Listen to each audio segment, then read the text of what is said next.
আমি তো প্রায় জায়গায় ইমামদেরকে বলি, ইমাম সাহেব ভাই জানি আপনাদের অবস্থা খুব খারাপ, কিন্তু কিসের টাকা কি এসছে একটু জেনে শুনে খান, মদ বিক্রি করার টাকা নয় তো। হ্যাঁ, আরে মদ বিক্রি করা বোঝেন তো নাকি, ওই টাকা নয় তো। তারপর আবার নারীদের দেহ বিক্রি করার লাইসেন্স দেয়। আচ্ছা, এরা আবার বলে আমরা নেতা, যারা মায়ের জাতকে এত নোংরা জায়গায় নিচু জায়গায় নামাতে পারে। ঠিক না বে, ঠিক গো? ওই বিক্রি করার টাকা নয় তো। একটু বুঝে বুঝে খাবেন। একটু কথাটা বলে কি আমি ইমাম সাহেবের দুশ্মন হয়ে গেলাম? এবার যে কোনো ইমাম আমাকে দুশ্মন মনে করতে পারে সেটা আলাদা ব্যাপার। আমি তাদের ভালোর জন্য বললাম, তাদের ভালোর জন্য বললাম। আর তোমাদের বলি, তোমাদের লজ্জা থাকা দরকার। একটা গ্রামে একটা মসজিদ আছে, 100টা ঘর তো কমসে কম আছে নাকি? 100টা ঘরের লোক মাসে কত খরচ করো? যত কমই হোক, ওষুধ টষুধ, এখন তো রোগ প্রতিটা বাড়িতে লেগেই আছে, খাওয়া দাওয়া নিয়ে যত কমই হোক 5,000 টাকা 10,000 টাকা খরচ করো তো নাকি? কথা বলেন। তার 100 টাকা যদি বেশি হয় অসুবিধে কি আছে?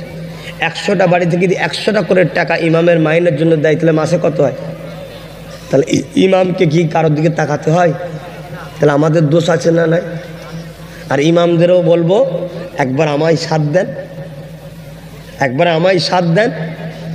আমি কি বলেছিলাম মনে নেই? 20,000 টাকা দেবো, দেন একবার সাথ। শুনছেন না শোনেন না? হ্যাঁ শোনেন, বা পয়সা এমন একটা জিনিস ধার দিলেও পাওয়া যায় না। এই পাওয়া যায়? পয়সা যাচ্ছিস কোথা? বলছে পিরিত করতে। আসবি কবে? আসবি কবে? জীবনে নয়। পয়সা এমন জিনিস কেউ দেবে না। তাহলে কলার ধরে বার করে নিতে হবে, ঠিক তো? মানে কি, তা কলারটা যে আমি ধরবো, তা আমার হাতটাকে শক্ত কর। কি ভুল বলছি নাকি? দেখছিস নি? দেখতে পাচ্ছ নি?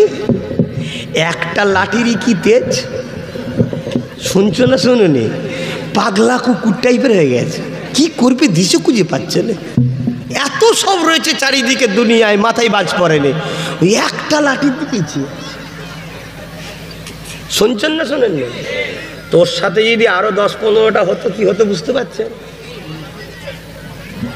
তাহলে কলা ধরা যেত না? যেত না? বার কর, কি বলা যেত না? যেত না? বাপ সহজে হয়নি রে বাবা, একটু চাপ দিতে হয়। কি সকাল সকাল উঠে বিরাজ করেছেন তো? বিরাজে কলগেট লাগান না, এমনি এমনি বেরিয়ে যায়। এই বেরো বেরো বেরো, বেরোয় নাকি? যেই টেপেছে পিছনে চাপ, অমনি মুখ দিয়ে বেরিয়ে পড়েছে, তাই তো নাকি? তা সহজে কেউ দেয়? তুমি থাকলে দিতে ভাই, তাহলে কেন অপরের ওপর দোষ দিচ্ছ? তাহলে বার করে নিতে হয়। নিতে গেলে হাতের শক্ত দরকার, আর এর শক্তি বডি জিম টিম করলে হয় না। এখানে লাঠি বাড়াতে হবে। আর লাঠি ওই মুনাফেক মুসলমান হবে না, তোদের এই আশপাশে সব রয়েছে, এদের মতো নয়। এই তো আরও বেকার। এগুলোর জন্য তো আমার কম বেশি বিপদে পড়েছে, ঠিক না বে, ঠিক গো? এগুলো যদি না থাকতো মনে হয় একটু বিপদ কম হতো। কেন এই হারামখোরগুলোই তো সামনে এসে ডিফেন্সে দাঁড়িয়ে যাচ্ছে। কি এদের জন্যই তো অন্যজনরা এসে আমাদের ঘাড়ে উঠছে। এরা সামনে থেকে সরে গেলে সাহস আছে নাকি সামনে এসে কথা বলবে? তাহলে আমার কি কথা বুঝতে পেরেছেন? হ্যাঁ, তাহলে লাঠি বাড়ানো দরকার আছে না নাই? বলো ইনশাল্লাহ। তা ইমামদের ওই জন্য বললাম একটু সাথ দেন। গ্রাম থেকেও তুলে দেবো, 100 বাড়ি থাকলে পার বাড়ি 100 টাকা করে মাথা পিছু নিয়ম করে দেবো, দিতে হবে। দিবিনি মানে সব জায়গায় দিচ্ছি, ইমামকে দিবিনি কেন? এই কথা শুনছেন? এই ভাই ভাই আলোচনা হচ্ছে, বাপেদের বলছি নি, একটু তুই তুকারি হয়ে যাচ্ছে, খারাপ নিচ্ছেন নাকি যুবকরা? আরে ভাই তোমরা দিতে হবে। মোবাইলে রিচার্জ করছো মাসে 350-400 টাকা, হ্যাঁ, আর 100 টাকা ইমামের বেলায় কষ্ট হচ্ছে তার মানে? তাহলে এটা চাপ দিতে হবে, দিতে হবে। এখন আবার ফতোয়া দেবে চাপ দিলিয়া হারাম। মাদ্রাসার টাকা তুলে চাপ দিয়ে চাঁদা তুলে খেচ্ছে, সে আবার বলছে ফতোয়া দিচ্ছে চাপ দিয়ে খাওয়া হারাম। আমি আমার ভাইয়ের কাছে একটু বার করেছি, তোর অসুবিধা হচ্ছে কেন? ঠিক না ঠিক গো? এবং অপর দিকে যদি আরেকটু সাথ দাও, আর এক জায়গার থেকে বার করে দেবো, হাত বার করে। এখানে সব ঢুকিয়ে রেখেছে তো, জানেন তো নাকি? সব টেনে বার করতে হবে। যাক, আমার রাসূলুল্লাহর কথাটা বলি, আর 10 মিনিট নেবো। আমার নবী পাক সাল্লাল্লাহু আলাইহি সাল্লাম বোরাকে উঠতে যাচ্ছে, বোরাক মাথা লাড়া দিচ্ছে না। আচ্ছা, আমার মায়েরা সাথ দেবে তো নাকি? হ্যাঁ, আমার মায়েরা বলবে আমরা তো সাথ দেবো, আমরা কি পাবো? আমি এতটুকু বলবো, মা ইজ্জত পাবে, সম্মান পাবে, ছেলের হাতে বয়স যখন হবে ভাত পাবে। আর না হয় একটু বয়স হয়ে গেলে ছেলে ঘর থেকে বার করে দেবে। এবারে দুনিয়ার কথা যদি বলেন, দুনিয়াতেও অনেক কিছু পাবেন, কিছুই দিন নাও পান।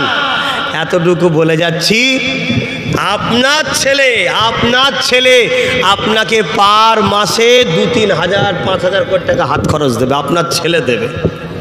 এটা লড়ছে কেন? যাবার সময় আবার হয়ে গেল কেন? তো যাক, আমি ওদিকে যাচ্ছি না। তো বোরাক মাথা লাড়া দিচ্ছে। আমার রসুল পাক সাল্লাল্লাহু আলাইহি ওয়াসাল্লামের সামনে জিবরাইল বলছে, জিবরাইল তুমি জানো বোরাককে জানো কে উঠবে? বোরাক বলছে, আমি জানি, আল্লাহ যখন সৃষ্টি করেছে তখন বলেছিল আমাদের পিঠে চেপে আল্লাহর বন্ধু দিদারে আসবে। তাহলে নেবে না বলছো কেন? বোরাক বলছে, খুশিতে যখন থাকে তখনই তো আদায় করতে হয়, ঠিক তো নাকি? তাহলে আমার নবী আল্লাহর দিদারে যাচ্ছে, এর চেয়ে বড় খুশি আর কিছু হতে পারে ভাই? জোরে বলুন।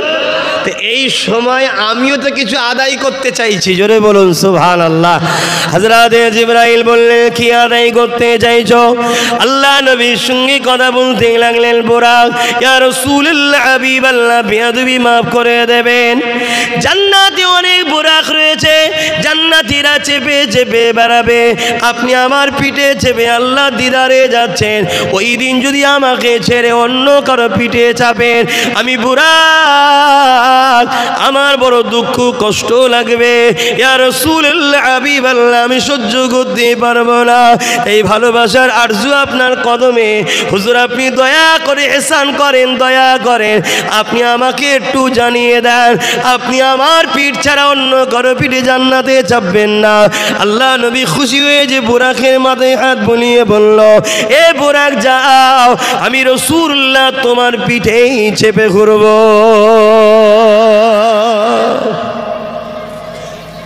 একটা পশু, একটা জানোয়ার, একটা মখলুক, জীব একটা, যার উপরে সওয়ারি করা হয়, জান্নাতি সওয়ারি, সে রসুল চিনল আর মানুষের রসুল চিনতে পারলো না।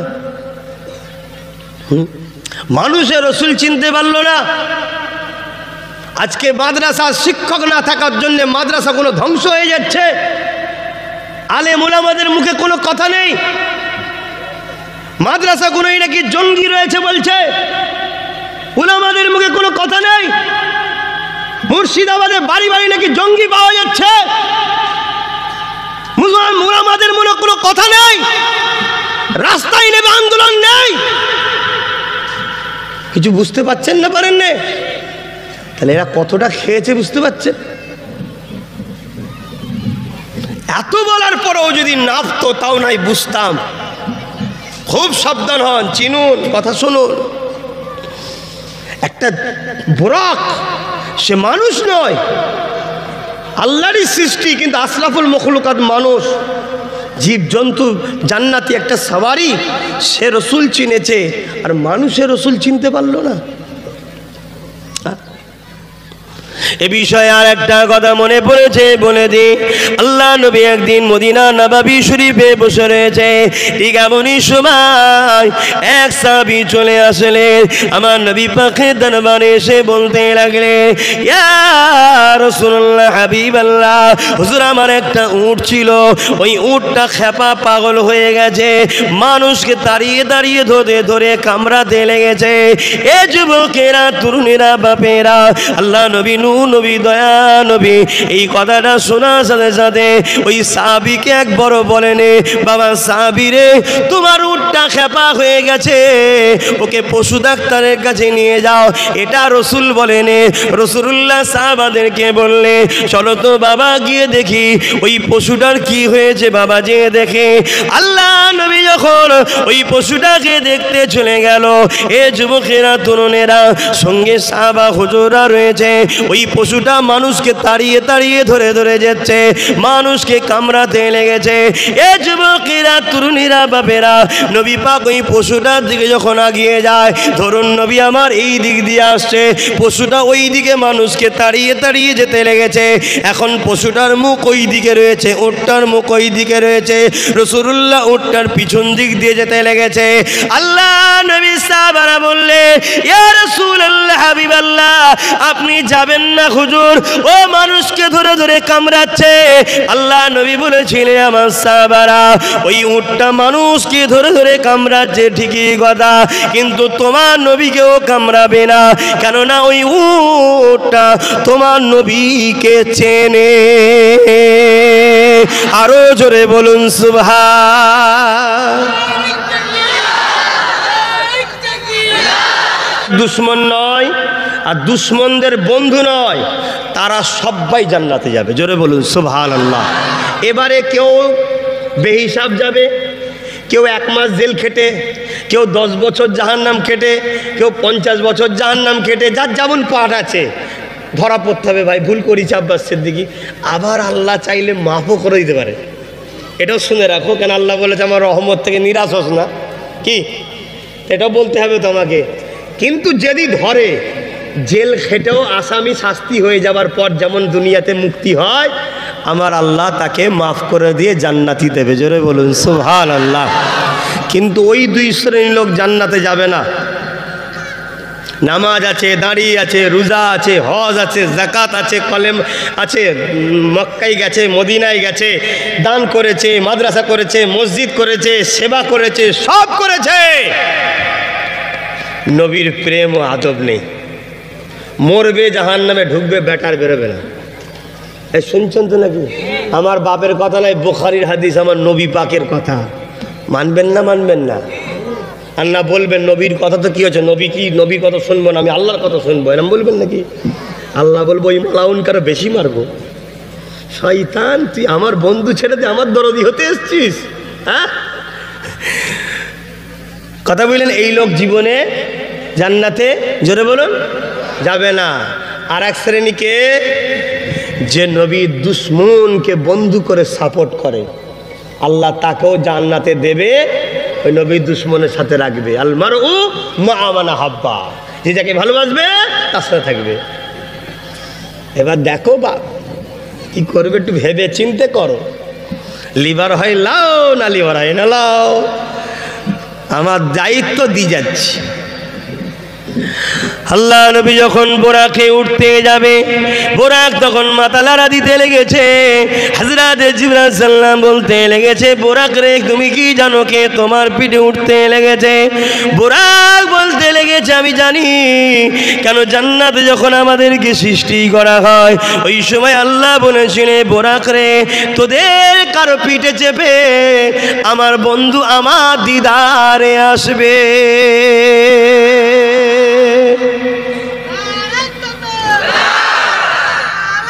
আল্লাহ, ইয়া রাসূলুল্লাহ, শোনেন, ইয়া রাসূলুল্লাহ সাল্লাল্লাহু আলাইহি ওয়াসাল্লাম, আমি কি বলছি শুনছেন? আর 10 মিনিট লোক অসুবিধা হচ্ছে না? বেশি নয়, 10 মিনিট লোক না খেয়ে বসে পড়েছে। শুনবেন তো আমি কি বলছি? বোরাকে কিন্তু প্রত্যেকটা জান্নাতীরা চাপবে। আমরা যেমন দুনিয়ায় আগে কারোর সময় ঘোড়া গাধা ছিল, উট ছিল, এখনো আছে, এখন আমরা গাড়ি চেপে বেড়াই না, মানে সওয়ারি করে। জান্নাত তো বিশাল। যারা আল্লাহকে ভয় করে, এরকম পৃথিবীর মতো দুটো দুটো বড় বড় জান্নাত দেবে। জোরে বলুন সুবহানাল্লাহ। ওয়ালিমান খাফা মাকাম রাব্বিহি, বলুন জান্নাতান। সূরা রহমানের মধ্যে আল্লাহ বলছে, যারা আমাকে ভয় করে আমি তাদেরকে দুটো দুটো জান্নাত দেবো। একটা জান্নাত এই পৃথিবী আসমানের মতো, এই বিশাল বড়। জোরে বলুন সুবহানাল্লাহ।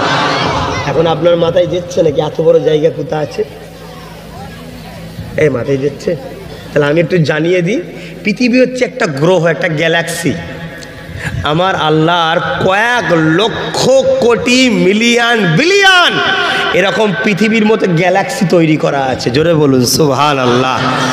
এই পৃথিবীর বাইরে বহুত কিছু আছে রে বাবা, এটা ছোট একটা গ্যালাক্সি। কতটা?